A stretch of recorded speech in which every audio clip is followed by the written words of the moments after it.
Oh, good. It's finally working. Hello again. Sifu-Jan.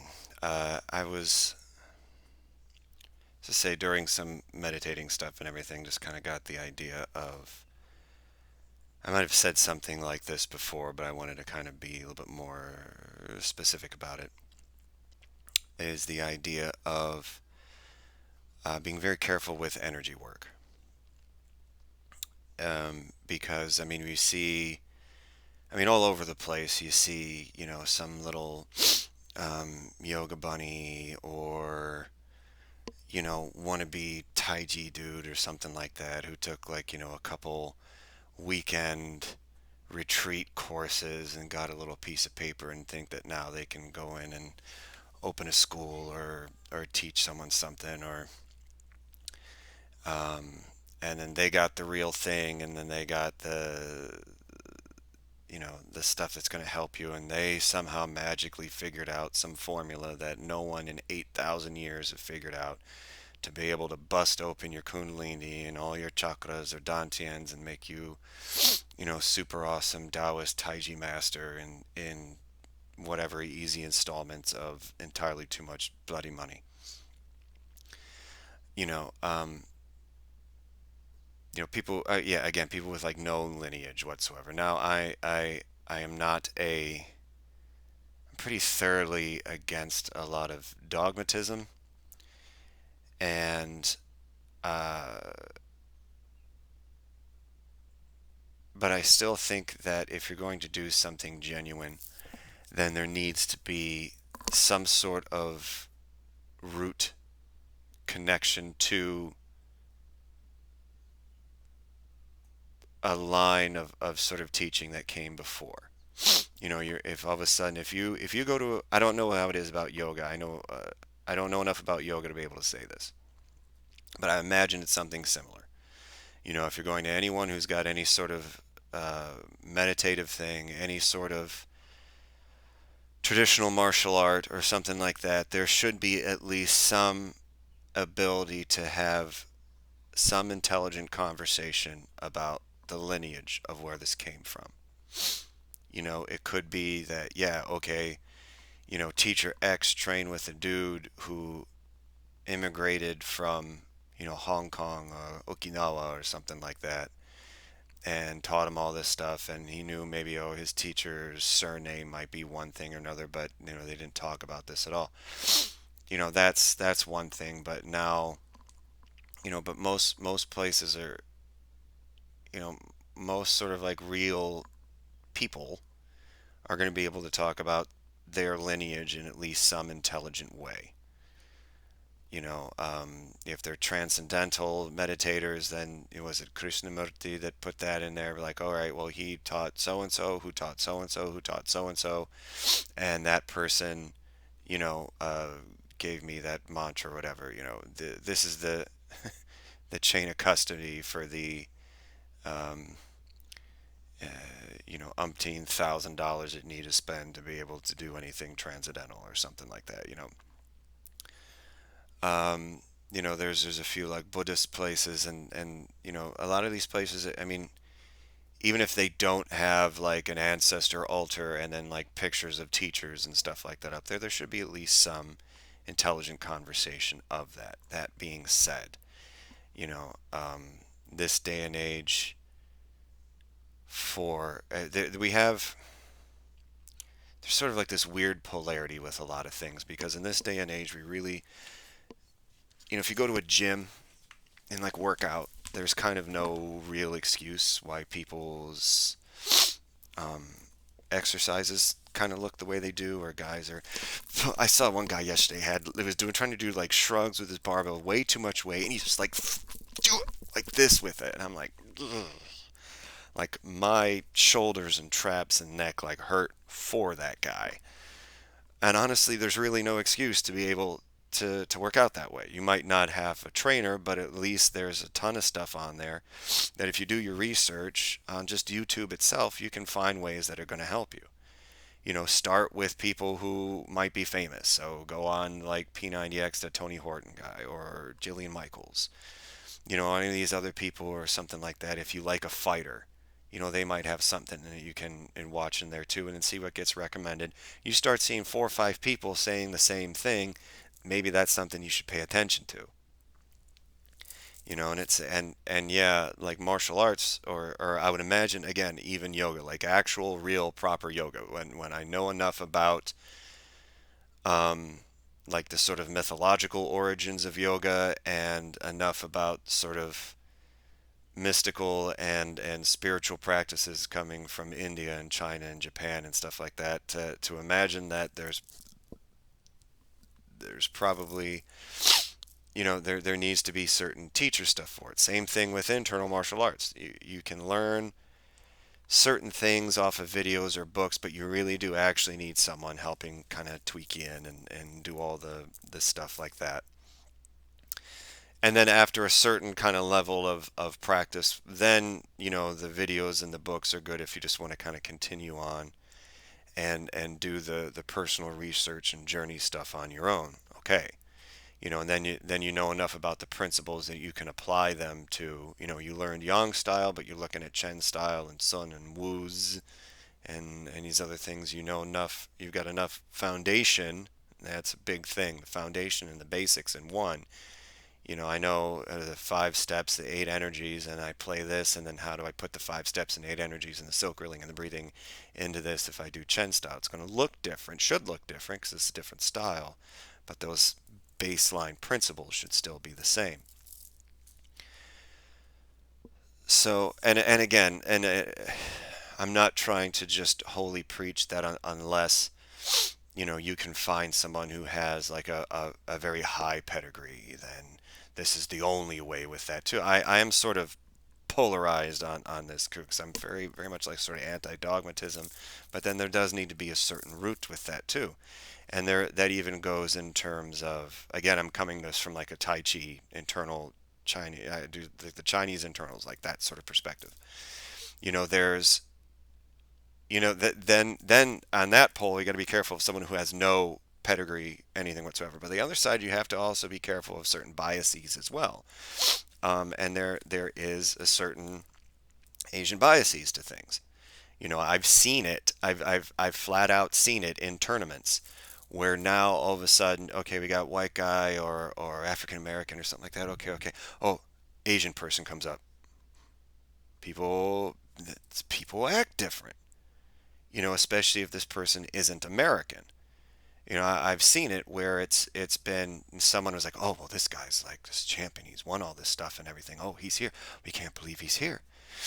And it was, the guy, I mean, just taking apart the fact that, his the uniform thing he had on was very nice.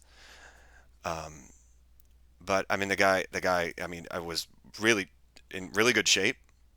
He had an amazing flexibility, amazing athleticism. The guy was phenomenal in terms of that, but he wasn't playing Tai Chi correctly because if you're going to play Tai Chi in it, you don't really stop moving from the opening to the closing. Same thing with Shingi and Bagua. It might look different, and if you're doing like fodging and expressing that, but there still needs to be a continuation of movement through the whole thing. He was stopping and posing. Not only that, he was stopping and posing, but there were times where, if internals, you don't. If this is like my shoulder and this is like my tailbone, you're trying to keep, or my head and my tailbone actually, the bai hui at the crown and the hui in, that lowest point on the torso there. You want to keep this here, even if you're sinking into like horse stance or something like that. You're coming into this. He was squatting. So he was squatting, he was posing, he was stopping. And it's like this guy, clearly has a lot of like Gongfu skill in a lot of different ways, but this isn't correct Tai Chi. So there's a certain, or it was like, oh well, I lived in, I was in the army and I learned from a guy in Okinawa and stuff like that, and that might be great, but that might also be a little shady too. So you've got to use a certain critical thinking with that. You got to find that middle space between, okay, well, this guy's got, a lineage that he can talk intelligently about, but Am I into this person because, they look or sound a certain way or anything like that? Again, I imagine something similar with other meditations and yoga and stuff like that. Just because some dude has a $3,000 a week spa that you go to and can tell you about the crystal angels and the pastel woman who brushed her robe across my face or anything like that's bullshit. Just because they have the trappings doesn't mean that it's correct either. So to tie this back after that 10-minute rant, to tie this back about like the energy stuff and everything like that, that's dangerous. So if you have that person who is pretty much trying to sell you on circumventing making a foundation, making a good quality baseline for whatever it is that you're trying to do, run. Because it's not going to happen. You're not going to be able to be successful in what you're trying to do with that. Now, there are some things that you can. If you like painting, but like me, and you can't draw a straight line to save your life, but you invest in some materials and like you study Bob Ross stuff or something, like you could probably pull off some pretty nice stuff or anything like that. He's really good at showing you kind of how to do that or anything like that, and that's great. There might be some people that might be able to, like, all right, we're gonna, but you're not going to be making, a Michelangelo Sistine Chapel. You're not going to be Da Vinci. You're not going to be Salvador Dali doing that. There's other study and other baseline stuff that you have to learn and everything too. Same thing with music. You can get someone who can really, help you with like rhythm and melody and be like, all right, here's how you do power chords. Here's how you do, there's like 2 or 3 scales that you do, and here's some open chords and stuff like that, and be able to clue you in with that. But you're not going to be sitting there being Steve Vai in a year or 2 years or anything either. Unless you're really invested in going in and really learning those basics and really learning all that other stuff like that. It's just not going to happen. Now, if we're starting to talk about energy work in the body, you're talking about energy in your body. You're talking about now things that affect every aspect of your life: physical, mental, emotional, psychological, spiritual, and everything else like that. Now you're affecting things that are going to be affecting your blood flow, your breath, your heart rate, your brain, and other organs. You're starting to talk about things that are now, you know, uh, if you don't have a particular root, you might start burning stuff out, like, your heart, which you kind of need to not be burnt out. You shouldn't be bringing energy up your spine or blowing anything out through your head or any of this other stuff if you don't know how to root. If you haven't been ready, willing, or able, or had the opportunity, which sometimes is part of it too, to be able to really learn how to make a good root, shouldn't be messing around with this other stuff. Shouldn't be trying to blow out a bunch of all your chakras in a weekend. You shouldn't be trying to be like, oh, trying to force open your like kundalini or that dew channel up the back and blowing out your head and all this other stuff if you don't know how to root, if you don't know how to sync, if you don't know how to make that connection with keeping it in that those lower kind of play, the lower dantian, sacral chakra, whichever one you want to use for that. If you don't know how to do that basic, if you don't know how to just sit and do that stay and return and do that basic and do that rooting, do the grounding work for it. If just think of it, if you're just like energies in the body's bullshit, that materialist reduction crap. Okay, you do most people, even with that really narrow, dogmatic, tiny, ignorant view of the body and the world, will acknowledge that there's bioelectricity in the body. Now, the bioelectricity in the body, it's electricity. If you don't know how to ground it successfully and appropriately, trying to run it through the rest of the house, and not working your circuitry right, what's going to happen? What's going to happen to the house if you don't ground the lines correctly and you don't complete the circuit? Again, I'm not an electrician, but what of electricity I know, you might get one of two kind of, again, poles of what would happen. Either nothing works at all, and or something's going to blow up and catch fire. Now that house in this analogy is your body, is your system of organs. And yes, they have found neurons in places, not just the brain. There's other places through the body that suspiciously are very similar to where these dantians and chakras are going to be. Almost like people who spent their entire lives, multiple hours a day, every day for decades, being able to feel and have sensations in their body might maybe know what they're talking about. Oh my goodness.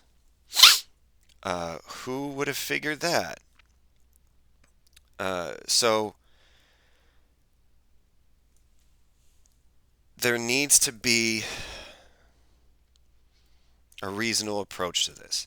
If you're looking for something that's really sort of like a major, cool, big thing, you have to understand that it's not going to happen quickly.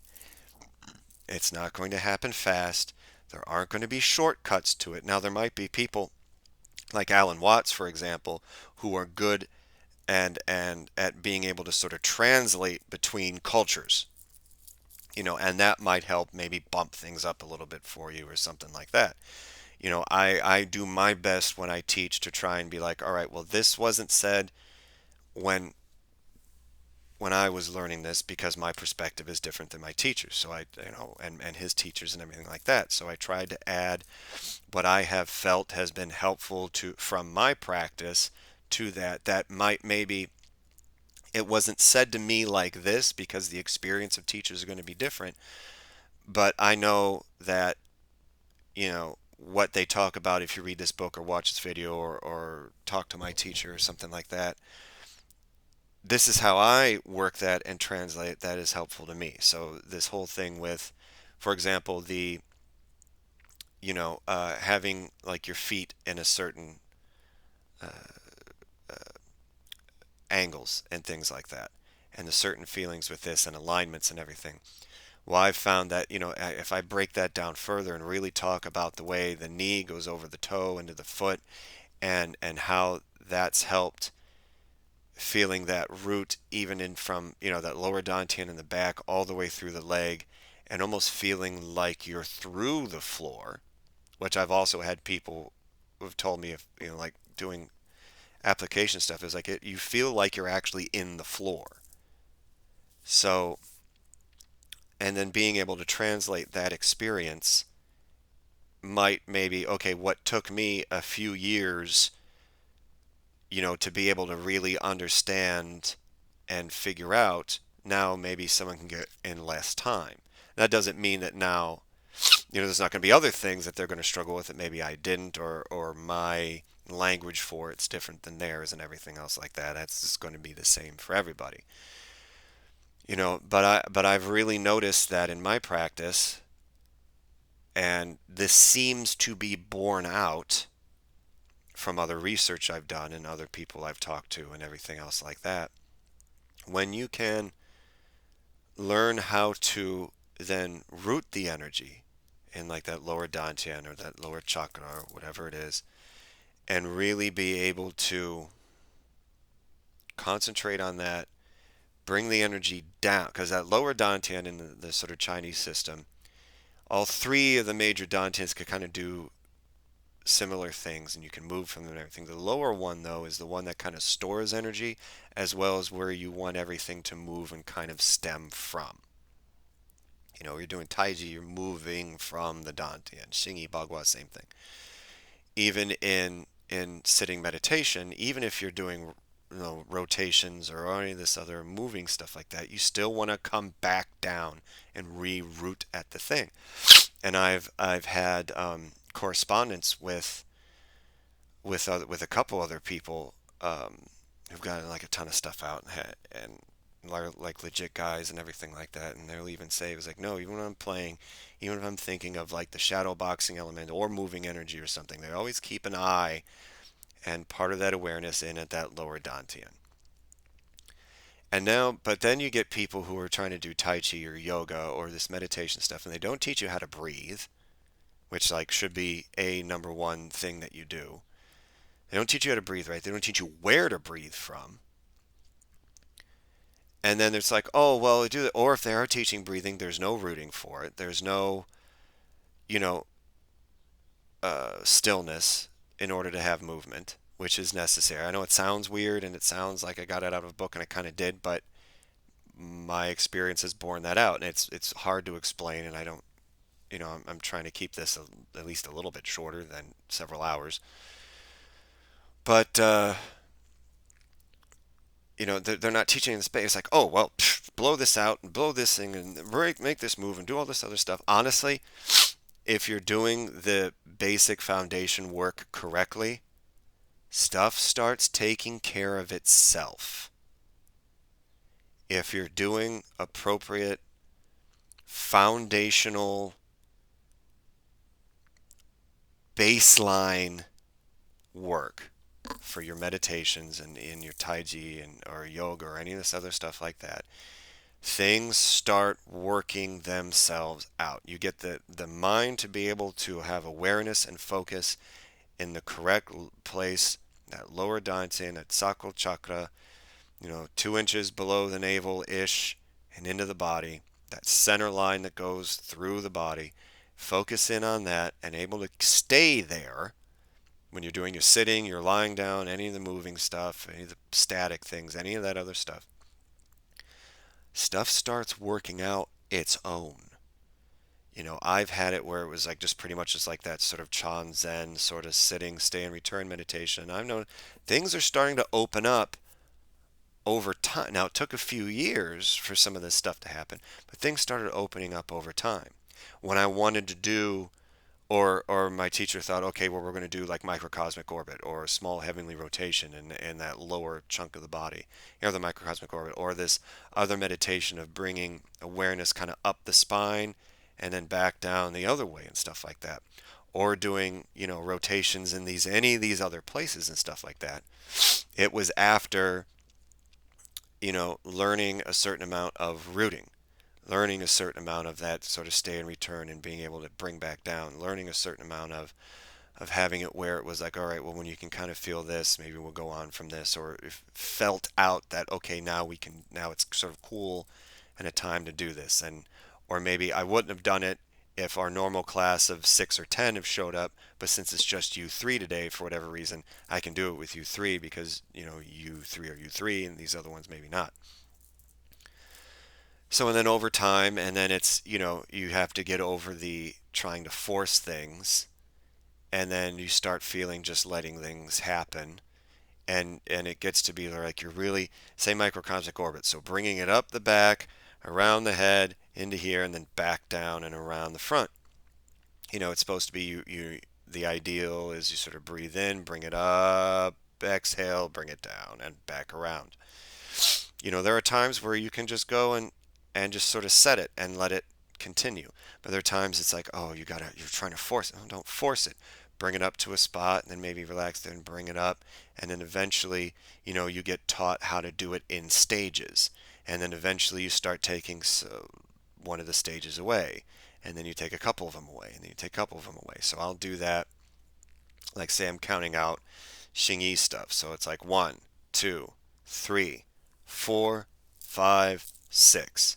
1, 2, 3, 4, 5, 6. Then maybe it's 1, 2, 3, 4, 5. Then it's like 1, 2, 3, 4. And slowly start kind of taking the extra sort of training wheels away and then make it start becoming smooth. But if you got some dingbat just trying to get your money at a weekend retreat or some little week spa sort of thing or anything like that, taking advantage of your wanting to make yourself and your consciousness and your life and everything better, someone might get hurt. I've heard stories of people who are trying to open up their chakras too soon and without really doing the grounding work, and they f themselves up, messing up organs. There's stories of people who went like batshit crazy because they didn't have the root. That electricity went wild. And then again, we're talking about, I mean, there's stuff that comes up into the brain.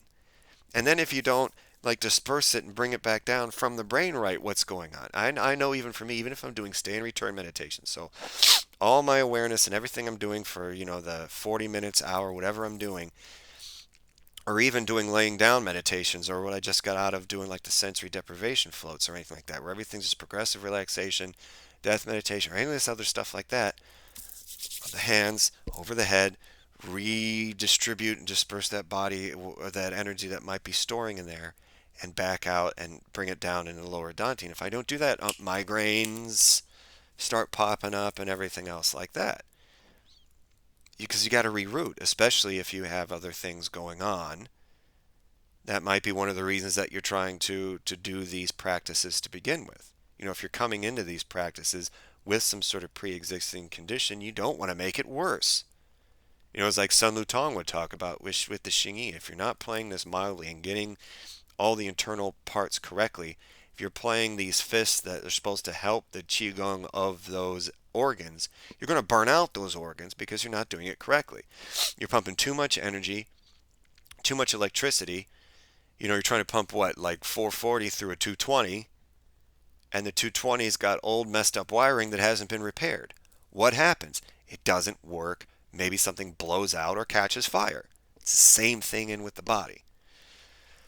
So there's definite sort of stuff to pay attention to and look for if you're trying to do any of these things. Meditation, yoga, internal stuff, you know, uh, Joe's Discount Zen, Buddhist or something like that. Just be careful and pay attention and do a little research on some stuff like that, and follow like some of your feelings with that too. Because if you're just like, oh man, this is kind of cool and it's like this and everything, I'm getting a weird feeling about this. That's your subconscious and your energy telling you something. It really is.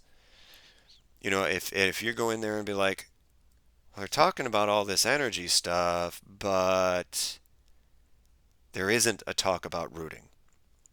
Or you're doing a bunch of yoga or Tai Chi stuff and no one's talking about how to breathe correctly. Those are all red flags. They really are. I'm not trying to shut down other people's livelihoods. Well, I don't know if someone's if someone just doesn't know better, that's one thing. But if someone's just sort of like actively like, I'm about to bilk these crackers for all their, well, maybe that's okay. But if I'm definitely putting these feelers out there as like, I can just make a lot of money at this real fast. Then yeah, I kind of do want to shut that down.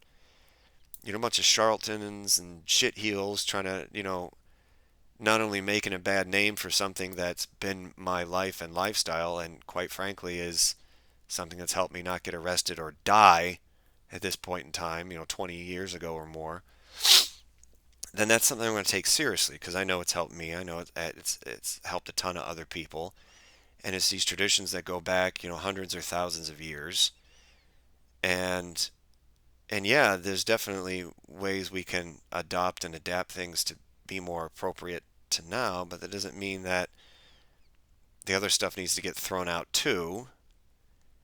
And, I'm sorry, not everyone's Bruce Lee. And even Bruce Lee had a traditional background. And a lot of the stuff he was talking about is all traditional stuff. His main thing was don't get bogged down by dogma.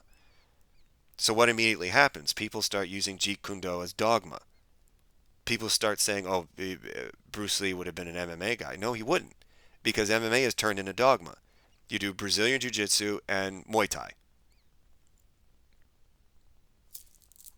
That's MMA now. That's dogma with it. It's this guy, everyone's, honestly, Krav Maga would probably, if you had to point to one thing that, Bruce Lee would probably be like, cool, probably be Krav Maga. Because they went around and learned the most effective stuff they could from everything else, stripped it down, and made it to where it's like, okay, well, this is what you do. And I've seen some of the training stuff they do. You get MMA guys who are trying to take people down all the time, and they're just like, oh, okay, you did this, you're dead. You've been killed from these techniques that we're doing. Don't go down in the ground. We're telling, and they kept doing it because they stayed in their dogma. And it was like, don't do that. This is something else. You're not saying, you need to have groundwork. Abso-frickin-lutely. That's a major part of it. But if you got someone who's like in this situation, don't do that, but you keep doing that, that's on you. And you don't if you're in any that's just to illustrate, if you're in any situation where it's someone is instructing you on something, and then like, don't do that, and you keep doing that, and you keep getting uh a response that you don't like, stop doing it. If you're one of these people who are a collector. I did yoga over here for a year or two. I took Tai Chi from this guy and Tai Chi from that guy and Tai Chi from that guy. 6 months, a year of this. I took 18 different types of karates, and I was in MMA for a hot minute and did all this other stuff. You know, I'm sorry, I'm not going to. It's just like it's trying to hire someone for a job almost. There's a certain amount of trust that I'm not going to have with someone who does that. Beware of someone who's been everywhere and done everything. And I don't care if it's just someone you know, someone you work with, and it was like, oh, it's cool, someone to hang out with, like a friend, your significant other, um, a teacher, or yeah, one of these guys trying to sell you on fast and quick kundalini stuff or yoga thing or anything like that. If someone has been everywhere and done everything, ow, cat, come on, there's something to be wary of. Timelines don't start maybe working out right, or some of this other stuff. Their foundation isn't there. Foundation basics. Keep working that, no matter how long you've been into something, and things will start taking care of itself. Themselves. Things will start taking care of themselves. There we go. That's much more appropriate. You are insane. You're crazy, girl. Crazy kitty. You're not going to fit my knee in your mouth. I got a big bony knee. It's not going to go in your tiny little baby mouth. But Daddy, I'm 8. I'm not a baby anymore. You're still a baby. Okay, I won't. Anyway, so I mean that's. I'm trying. I'm holding off going off in a whole different tangential road there. But the basic gist is foundation basics. Foundation basics. Foundation basics. Be wary of fast, cheap, easy, dirty. And I don't mean cheap in terms of like, what do you mean cheap? This for 3 days is costing me 3 grand. I mean cheap as in it's in 3 days is costing you 3 grand. That should tell you something. You know, it, that's cheap. And I don't mean cheap in terms of money. That's cheap in terms of quality. And you're not even going to get quantity in a weekend or a week retreat or any of this other stuff either. Quantity is going to come over time. Quality is going to come over time. If any of these spiritual practices or energy works or health and wellness, even fitness things or anything like that, if they're worth anything to you, you will have to make them a lifestyle. This is why diets don't work. Fad diets don't work because, people hit the target thing or whatever, or come close to it or get tired of it because it's, oh, this one thing, eat this one thing every day, drink this other thing every day, do this every day. It doesn't work because you can't do that all the time. We need some sort of novelty, and you haven't made it a lifestyle. Lifestyle choices are going to be what is going to cause you to have the most consistent, long-lasting, qualitative, quantitative, deep and lasting, true, genuine change in your life. Blowing out your life and going running away doing another thing doesn't work for everybody. And even if it does, you still have to learn how to reintegrate it in your life as well.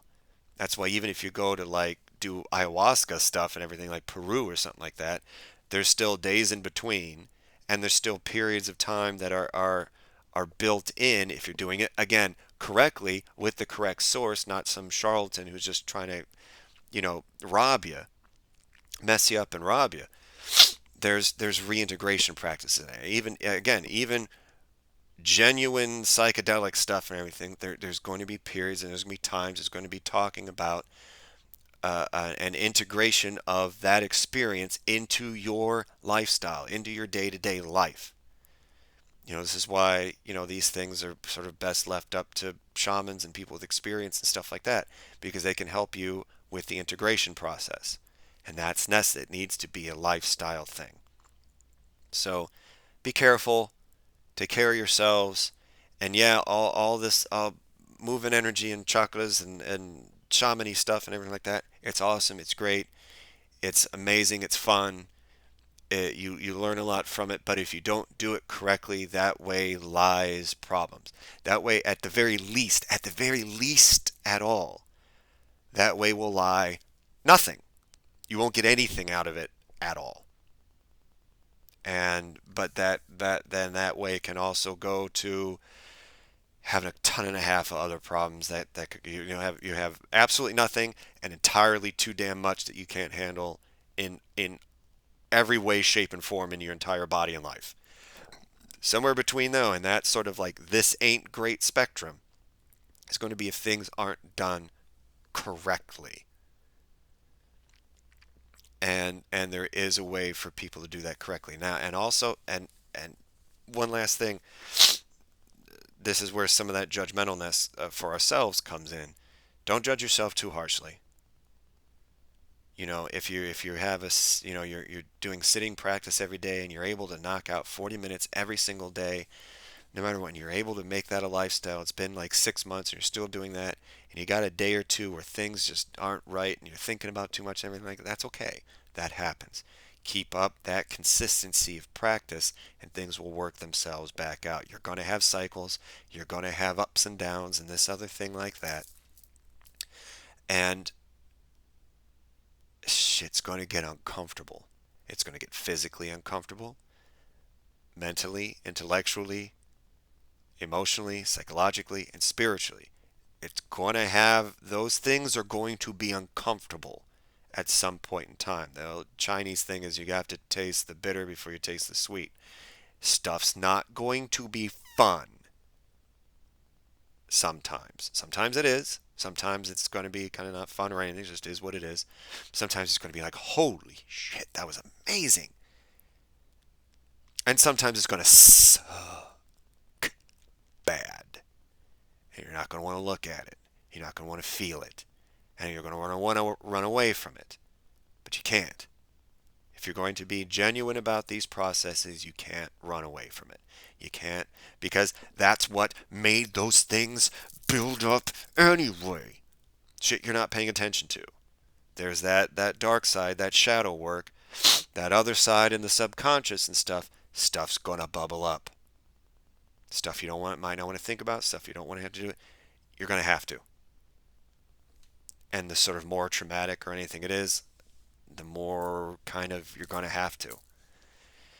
It's not fun, it's not pretty, it's not enjoyable, but if you don't do it, you're just going to keep running away all the time. And if you're someone who is spiritually inclined and maybe you do have some natural talents, some high-level natural talents that the rest of us don't, or you're able to develop skill with it in a short amount of time, maybe you were blessed with having some like really, really cool teachers at a really young age that kind of helped you through those things and everything like that. Great. But if you're not ready, willing, or able to actually, again, change your lifestyle and be able to look at shit you might not want to look at, the only way stuff's going to change is going to be for the not much better. You might hit this plateau where things are kind of like, but then it's always like, woe is me. Why is this? Every time I turn around, this is happening. Every time I turn around, this is happening. Why am I doing this? Why is this happening? Everyone's doing this. Everyone's turning against me. My karma must. And I was like, well, to a certain extent, your karma is kind of not great because you're kind of doing that to yourself.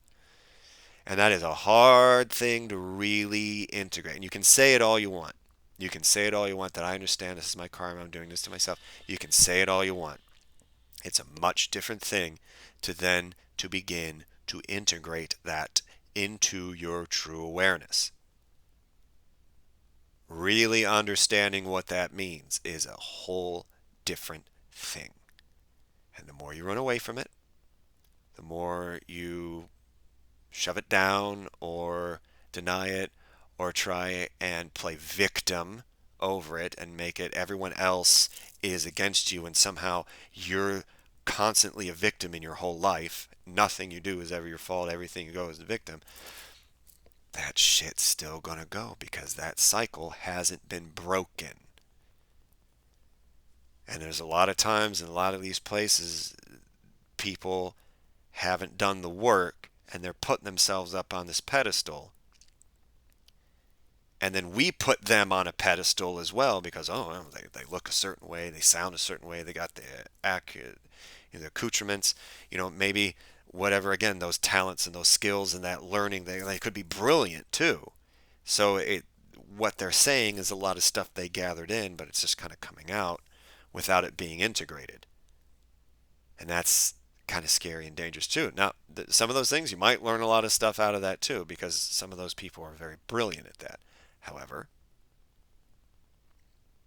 there's that integration process, and there's the work you have to do for you to be able to do that. So, quick, easy, fast things with anything internal. Therapy isn't going to be easy either. Again, meditation, yoga, Tai Chi, or any of the internals. Energy work. You're doing Buddhism, you're doing Taoism, you're doing Tantric, any of this other stuff. I don't care. Or I don't care if it's ritual magic either. You're going to do ritual magic, you're going to do chaos magic, you're going to be a voodoo guy, you're going to be a hedge witch, you're going to be a shaman from,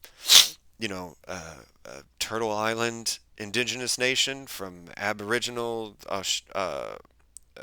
from Oceania, Australia, South America, Druid, Norse guy, a Bon person out of Tibet, a Sufi or any, I don't care. There's a lot of that working that you have to do, and it shouldn't be fascinating. Even doing chaos magic stuff that's, getting rid of dogma, getting rid of this, doing all this, whatever works, this, that, and the other thing. There's still the work you have to do. There's still the effort that you have to put out to make yourself correct in that thing. This is really what alchemy is. Alchemy isn't turning metal into gold. It's bullshit. That's the analogy.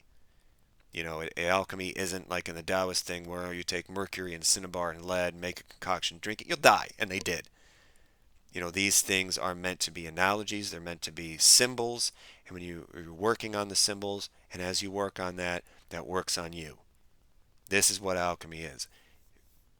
Taking whatever it is that you kind of got, genetically, conditionally, and everything else, working it down to something more precious and more pure you. This is the capital W will, even Crowley talked about. This the true you once all that other stuff is gone. And you've sort of purged that and you've purified that. So do what thou wilt. I want to do something on this later. I'm not going to get into it now. Do what thou wilt doesn't mean just go out and be an asshole. Do whatever you want to do. And it was like, oh, I wanted to bang all these people, so I banged all these people, did all these drugs. No, that's not what it means. Even as abusive and a kind of a piece of shit that Crowley was as a person, it's not what he meant. And and again, so even if you're going into magic stuff or anything and people are using that as an excuse to be an asshole, it's not even what Crowley meant, and he was an asshole. So I have said this a bunch of times already. I'm really trying to close this out. I really am. So beware of fast and easy. Beware of something that tries to sell you circumventing making a lifestyle out of your practice. Beware of someone who is trying to sell you at, and I mean sell, you at circumventing appropriate basics, foundational baseline practice. Beware of people who are basically playing with fire, playing with electricity that they don't understand. And there has to be some sort of root in with that too. All right. So this I've tried to end this like 5 times and I couldn't do it. So I am going to end it now. Like, subscribe, bell stuff, YouTube things. Peace.